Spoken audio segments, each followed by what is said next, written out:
Greetings, friends, and welcome to Captain Samuel's Smashed Wine Goblets. Today we're going to be taking a look at an ace double, The Star Magicians by Lynn Carter and The Offworlders by John Baxter. And we're going to start with this story because I think it was the better of the two. The Offworlders was published in 1966 and is science fiction. John Baxter, the author, is Australian, and he didn't write much science fiction because after he did, I think, about 3 or 4 books, he moved on to being a filmmaker.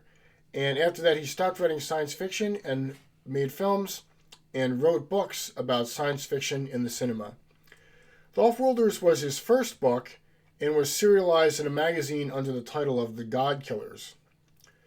Synopsis of the plot is that there's an oppressive galactic government with secret police known as Proctors, and some of the planets in this galactic empire are cut off from the rest of the planets. And one of these backwoods planets is the planet of Merrywater. It's a planet of farmers who worship the devil. So some of the opening lines are these farmers at the dinner table and they're saying a prayer to Satan. That's wild. They hate religion and Christianity because they blame religion for an apocalyptic war. The protagonists are some young adults named David and Samantha and their cousins, and they live in this dilapidated skyscraper where everybody lives on only the first floor or two. But David goes exploring in the levels of the skyscraper above the first floor, and he discovers a secret, and this secret is so important that it draws the attention of the government and the secret police. And all of a sudden, this planet that nobody cared about before becomes incredibly important to the galactic empire. So David and Samantha have some adventures where they need to outrun the secret police and find the incredible power that's been abandoned on Maryland before the secret government agents get to it. What I liked about this book was that the author does a good job of setting up a mystery and gradually revealing the plot. I don't want to spoil the book, but I think what the secret sci-fi power was something that was really unique and something I've never read in another sci-fi book before. It was really cool. I think, however, that the explanation for why everyone despises religion on the planet wasn't really fleshed out, and that was a bit of a plot hole. So overall, I think it was a well-told, intriguing book with plenty of action and a unique sci-fi power. I give it 4 stars. Now we're going to move on to Star Magicians. So this was actually the side of the book that I purchased it for because I really enjoy science fantasy. This was also published in 1966, and it's the pulpiest of the pulp science fiction that you can get with some light fantasy elements.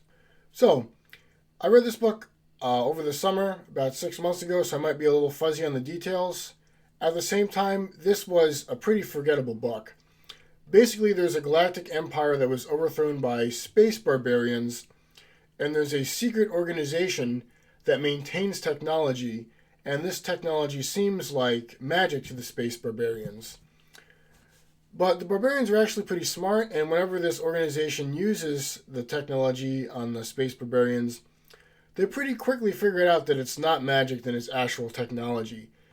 And so the premise of technology as magic falls flat throughout the book, and then at the end, this space goddess just kind of shows up out of nowhere and stops the space barbarians and metes out rewards and punishment accordingly.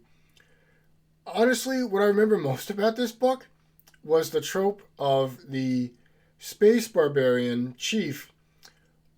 Every time he had a drink of something, he always had to chuck the goblet over his shoulder.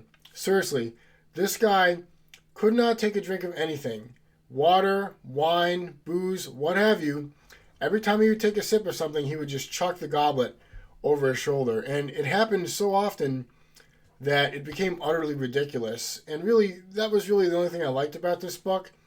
Everything else was telling and not showing, lore dumps, plot twists that were obvious, and a deus ex machina plot resolution. So it only gets 1 star from me because, to a certain extent, The Star Magicians has a little bit of the so bad it's good quality, but overall, not a great read, and I don't recommend it. Okay, hope you enjoyed this 2-for-1 ace double review. Hope you're doing well. Thanks for watching.